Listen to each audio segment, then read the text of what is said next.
Hello everybody, you're back with Themis Farms, and we are gonna have a fun little video about, well, a slight little tour about what we've been doing, what we've got going on, and just some of my thoughts and theories and what I've learned about, not in particular just mulefoot hogs, but mulefoot hogs and lard pigs in general. Okay, so here they are. Well, it's dog days of summer, and you know where they're at. They're in the shade. Probably not showing up real good on the camera there, but so here's the gang, and this is what I'll be talking about. I have, gosh, I think we're up to 40 pigs now, and we got a little nursery up there, and I think you guys seen that in the other videos. And we are here's the king of the pack. Here's our buddy Boris. Thanks again, Craig. Boris is doing well. He hogs the mud puddle there, as the king does. And he's in the sun right now, but he's about to be in the shade. So it's good to be Boris. And just an amazing, gentle beast of an animal, and just really a great asset to our farm and everything we do here. So thanks again to Craig. And those of you who have not seen Brent and I's video, we drove a year ago. We drove out to Louisiana to pick up these pigs. 15 of them, drove all the way across the US. So sorry about the mess, guys, because one thing about me is I'm a project guy. I love it. I love doing things. I'm a DIY guy. I'm a MacGyver. I'm constantly, it's ADD, I'm sure. A lot of that, a bunch of caffeine mixed in.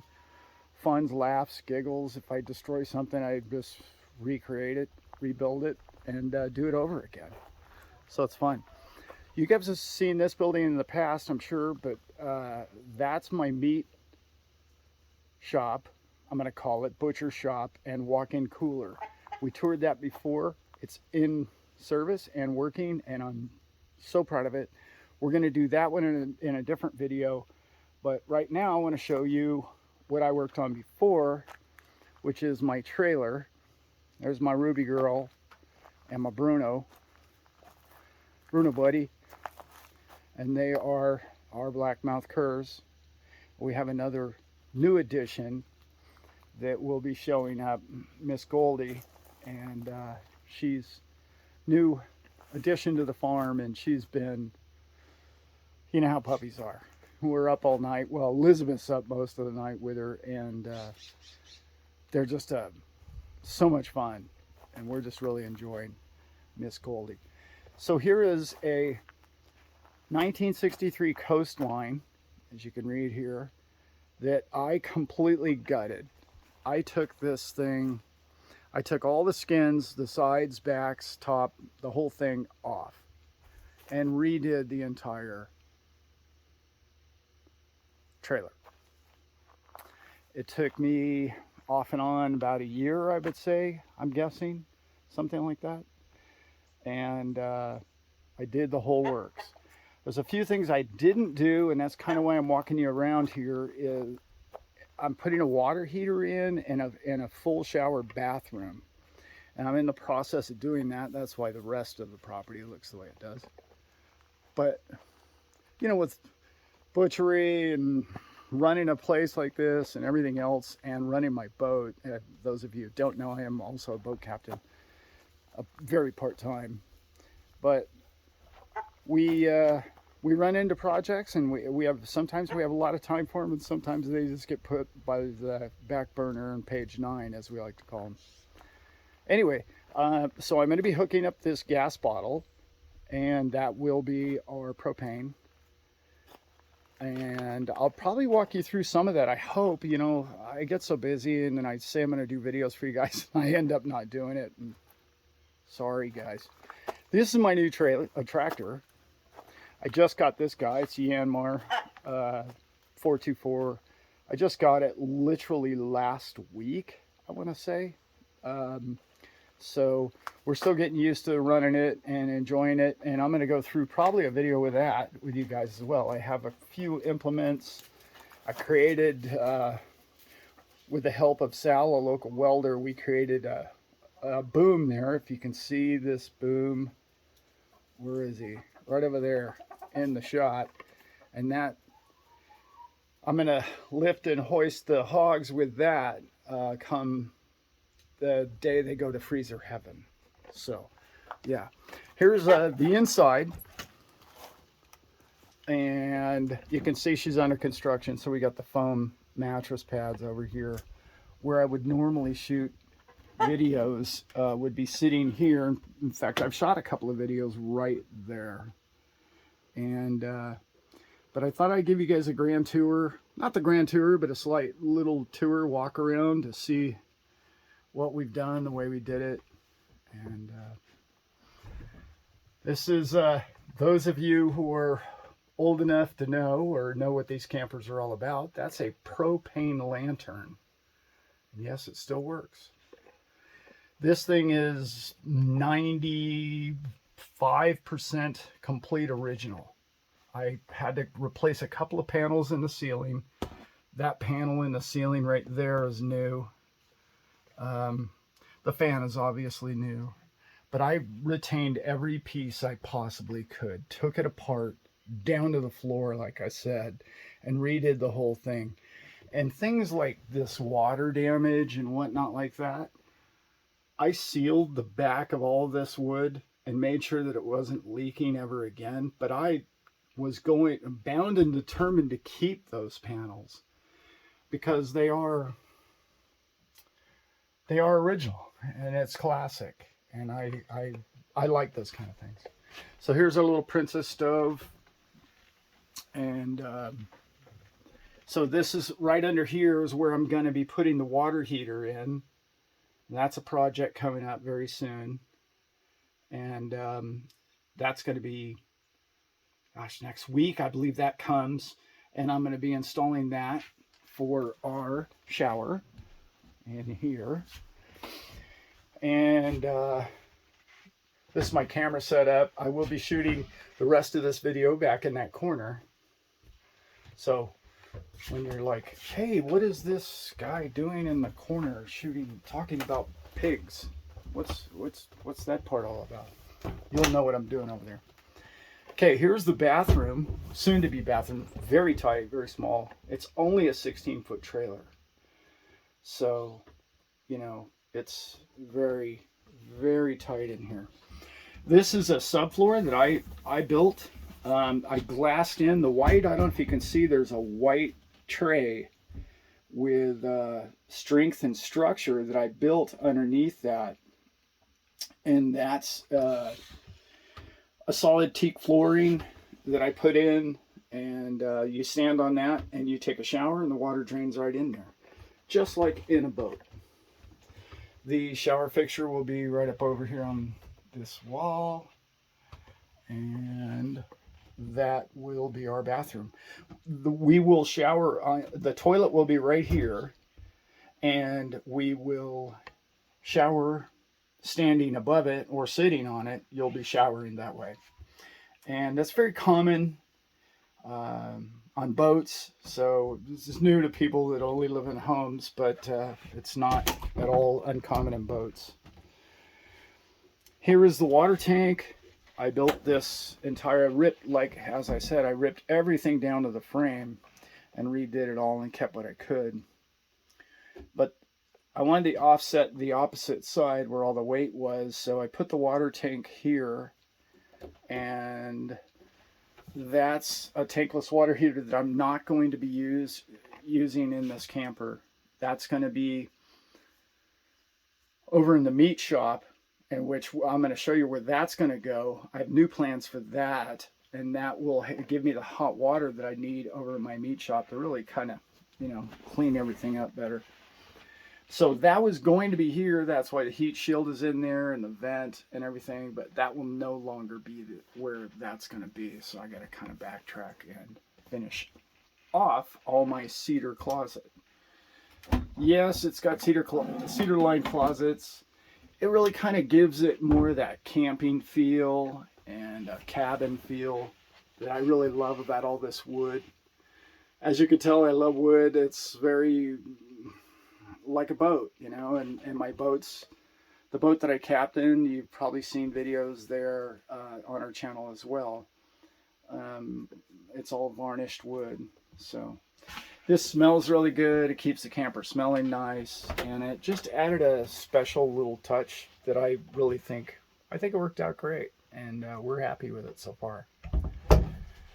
I'm not going to get into today, but underneath here, I completely built an electrical complete system. That is a 3,000 watt inverter, complete with solar system, battery system that's all completely connected to 12 volt. And this is how we're going to control some of that. It's all been built in. And what else am I missing? I put a gray tank. We're not going to use black tank. We're going to use a composting toilet. Don't be scared. I've used them before. Nothing to be afraid of here. Those of you, a lot of people don't know, this is kind of the crappy part of this video. Most boats don't allow you to flush toilet paper down their systems. In particular, smaller boats like sailboats and whatnot, it's really not a good idea. They don't have what's called macerator pumps on them. And macerator pumps actually churn up the waste and the paper and pump it out at the same time. Well, to do that properly, you need a macerator pump. Well, a lot of them don't have that, and it'll clog on the way out. The paper becomes a problem, a big wad of it. People that aren't used to it. So boaters, many, many years ago, my whole life, have always said, do not put the paper in the toilet, okay, for those reasons. Now, people say, oh, well, your compost toilet is just sawdust and poop in there, you know, it's going to stink. Well, boats have just been basically toilet paper with crap on them in a can. And I've been on many boats, and you walk into a bathroom that has just toilet paper smeared all over it, and you can't smell it. So it's a bit of a myth. The big problem with waste and toilet systems, particularly on boats, but in motorhomes, is when you put number one with number two, that's when you create raw sewage, and it stinks, and it creates a mess, and it's just bad. If you could keep the two separated, you're fine. Anyway, we're going to go over those toilets and systems. That's probably more than you really want to know about that whole thing. I keep looking at this, and everyone's looking at, you know, what are you looking at? Those of you my age or older probably know exactly what this is. And we've kept it to this point because it hasn't frustrated us too far yet, but this is fun stuff. This, yes, is a ice box. That's where the term ice box came from. So you put your block of ice up here. I know this is crazy. Most of us just grew up with these, but in today's modern RV world, there are not many ice boxes left. I've tormented myself into trying to take this thing out and getting rid of it. And maybe you guys could comment down below. Should I get rid of it? Should I put a little fridge in there? Should I just put block ice and live with it? Those of you know what boondocking is, which is what I like to do, which is kind of camp out in the middle of nowhere, because camping, my property is like camping, you know, so I like to be somewhere out, not in an RV park, right? So boondocking with a block of ice, maybe you get, I don't know, 2-3 days. I could insulate around that better than I have, but anyway, that's too much story about the cooler. I really want to get into lard pigs and mulefoots and what we've learned over the year of having them. Okay, guys? So this might be a different video. The next one could be a different video, but if I do, it's going to be filmed right there. So if you see me in the corner and you're wondering, what's he talking about, pigs in a corner over there, you'll know why I did the video the way I did it. And, well, let's just go ahead and do it. Why not? I'll see you in about 2 seconds. All right, guys. See you soon. Okay, guys. Told you it'd be 2 seconds. We're back. So, it dawned on us about, oh gosh, 6 months into raising mulefoot pigs that we were feeding them too much. So those of you who are trying to decide which pig or which breed to get, okay, this is a key conversation. We ran into an obesity problem because we were feeding them what we were feeding the other pigs, which they put on weight fine, and it wasn't a problem for them at all. We're talking about more like the Berkshires. Okay, so our Berkeys, not a problem. They could eat all that stuff, and they had the carcass or the bone structure to hold that kind of weight. Okay, and now I'm not saying that the mulefoots that we have can't get large. They really do. They do get big, but they get obese quick. Now, you say to yourself, well, obesity doesn't sound so bad when you're raising animals. It sounds tasty, right? It is. All that fat content's a good thing. But what I really want to pound down into everybody out there who's really thinking about going with a lard pig breed, it's a blessing because you don't have to feed them near the amount that you have to feed these others. And I'm just going to call them pink pigs for this ease of video. You know what I'm talking about, the regular pink pig, Yorkshires, and that most places in the commercial business grow them in 4 to 6 months and they go straight to slaughterhouse. These lard pigs they're built specifically for little farms like ours. Okay, they're built for, okay, you got some chickens, you got some pigs, and everybody kind of gets along together. Their temperament is great. They're easy to raise. They're a pleasure to have around. The piglets are a blast. They're about like having a puppy. They're a lot of fun, and I really recommend. A lot of people just get their pigs for the spring and they raise them out and then they take them to slaughter. I really recommend getting a breeding pair if you can and just doing it at least once because we've really taken to it and we love it. I'm bouncing around too much here. What I'm trying to say is the lard pig eats seriously, half the amount of food. Now, we allow ours to free range. We have 2 or 3 acres up on the hill where we have a dozen of them free ranging constantly up there. And they don't really even care to. Could be breed specific. I'm not sure. I'm certainly no expert in any of this stuff. But I've seen in other channels and other people running into the same situation. What happens is these pigs, they don't need a lot of food. So they're like, well, wait a minute, I'm just going to go ahead and wait till he feeds me every morning or twice a day, whatever your program, your schedule is for your animals. And they don't even free range. They've got roots, they've got acorn, they just don't as much as you might think they would. But it's good that if you can get them to do so, and particular times of year when it's greener, or, more acorns on the ground, they will dig around a lot more. My pigs, for whatever the reason, and I'm so happy for it, they love poison oak. Who knew? Love it. I love the fact that they love that. But the only stuff they haven't eaten is the stuff too high for them to reach. So I'm going to cut it all back this winter, and whatever sprouts up, I think they're going to handle, which is another bonus. So getting back to a small farm and you deciding which breed to go with. We went with a mulefoot. They're delicious. Their temperament's amazing. We're happy with the pig and the product.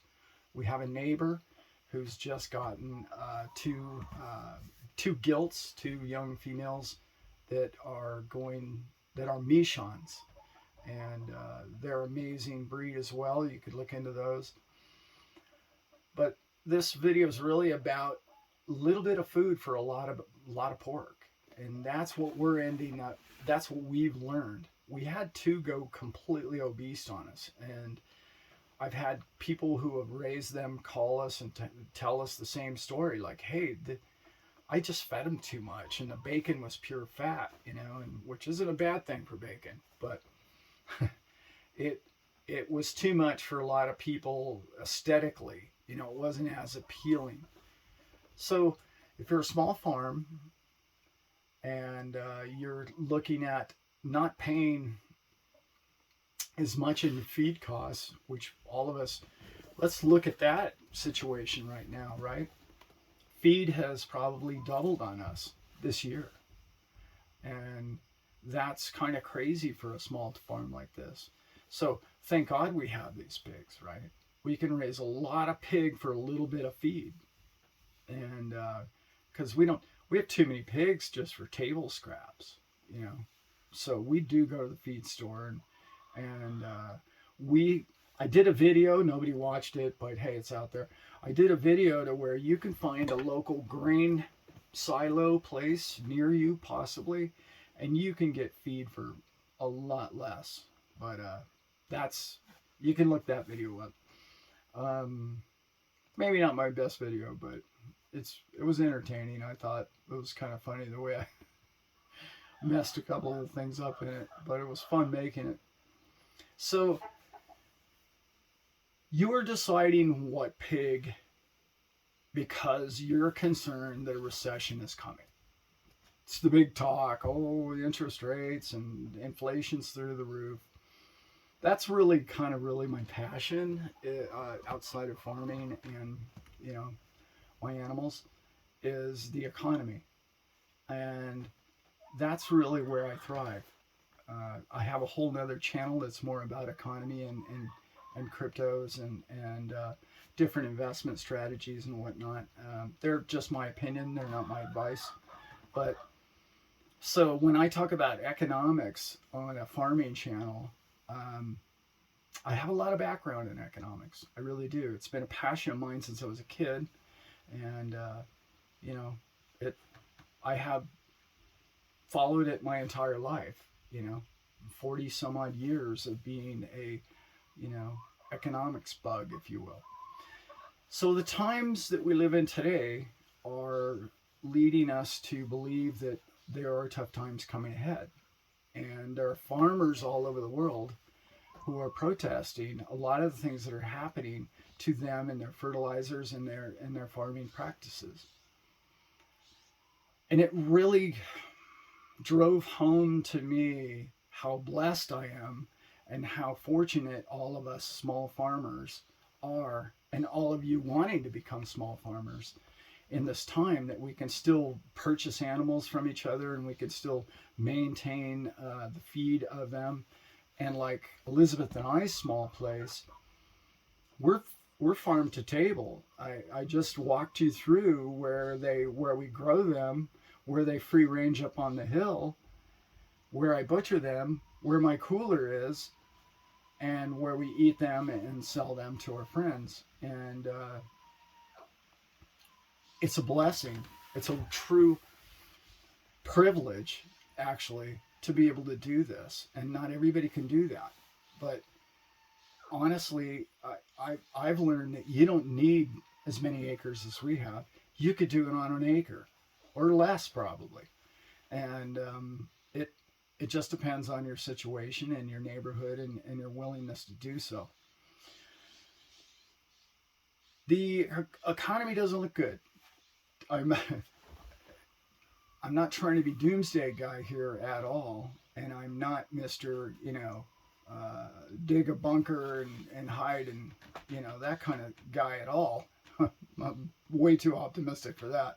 But We do know how to defend ourselves and how to take care of ourselves and how to feed ourselves. And that's not something because we live in fear. That's something that we just, like all good Boy Scouts, that you just should be prepared, right? You just don't know what's going to happen, or when it could happen, or how bad or how severe it could get. Might be nothing.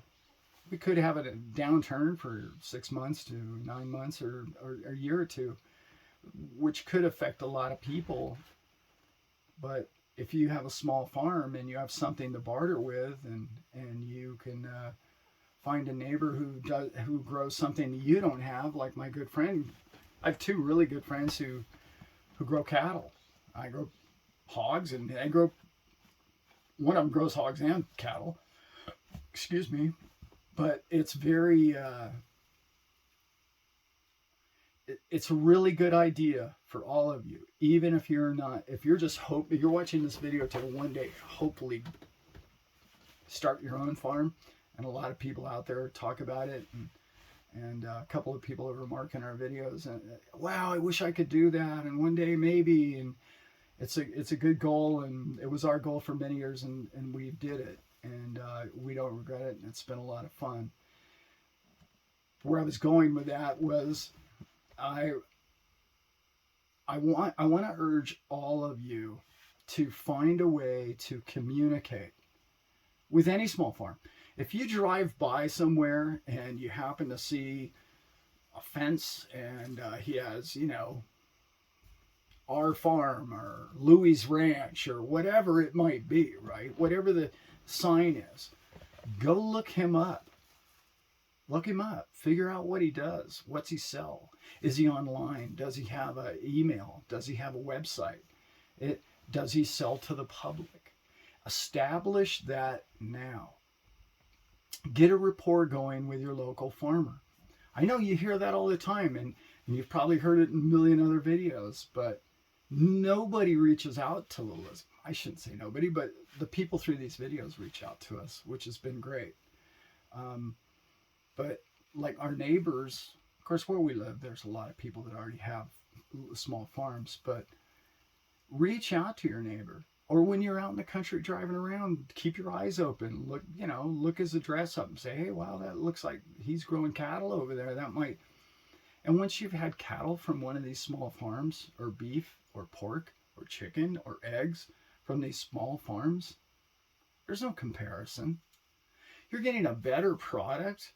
Sure, you might pay an extra $1 to $5 a pound more, depending on the product. $5 would be a very extreme example, but like our pork is $2 more than Costco, maybe $3, depending on what Costco sells it for day to day. But it's twice the product. It's a better product. You know the person who grew it. You can come see where the pigs live. You can come see. We give them nothing. I don't mean to be stubborn, but I don't believe in a lot of those nitrates and chemicals and phosphates. And not for my pigs, I just don't. But that's me. That's personally. I'm not trying to tell anyone else how to raise theirs. Anyway, I don't know why I got into that tangent, but you can pick and choose the farmers that have a like-minded view about what product you're consuming. And the way they're raised, and what you like about it, and what you might like about the farmer.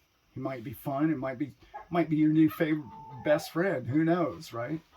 And just, I urge you, if you're concerned about the economy, and a lot of people are, I urge you to extend yourself. And instead of just watching the evening news tell you how bad things are going to get, take a step forward in your life. Move forward, make a positive decision that you're going to make tomorrow different than today. And that's how you end up with a farm like this. That's how you end up with a lifestyle that Elizabeth and I have now. And it just takes that one call, or that one move, or that one reaching out to somebody that you know that does it. And I really urge you to do it. And if you can't, if you physically can't, and your job is so good in the city or in a place where you can't raise animals, good for you. That's great. That means your life is thriving and you're doing great. That's good. Doesn't mean you can't reach out to a farmer. And a lot of them could really use your help right now. Most farmers that I know right now are buried. They're just like, it's crazy how much demand there is. So, and that's probably only going to excel. And I don't want to get into all the meat plants closing down and burning down in this video, but we will in the future probably. I don't want this video to be too long, but the basics of this video, let's recap, okay? Lard pigs are incredible for a small farm because they don't eat much and they still get big. It's crazy how big they get and how with what little feed they consume. And let's say it got to the point where, wow, I can't, things are so tight I can't even raise my pigs on the normal amount of feed that I usually give them. I got to cut them back as long as I'm cutting everybody else back on the farm. If it were to get to that, I don't believe it's getting that bad. Let's not go there. But if that were to be the case, this pig is still going to thrive. It's a big bonus. The other point of the video that I really want to make is reach out to your local farmer. If you believe a recession's coming, and it could possibly be coming, or even a depression, sure be handy to know somebody that grows vegetables. If you can't, I urge you to try, even if you just have a backyard or a balcony. But if you can reach out to a farmer, a local farmer, who believes in the same practices that you believe in, well, that's a bonus. Can you imagine? I mean, that's almost like you raising your own product. You'll take pride in the fact that, oh, well, here's this next cow coming up or this next pig coming up, and I own a quarter of it. I own a half of it. You have stake in their farm, and it's a really neat process, and it's such a better feeling than going to a grocery store and buying a package that says T-bone on it, and you're looking at a steak. It's so much different than seeing, Themis Farms on the label, and you're buying the ground pork coming from, and I know where it came from. I know Alan. I know Alan from the videos, and Elizabeth, and I want to support what they do, and I feel a part of their small farm.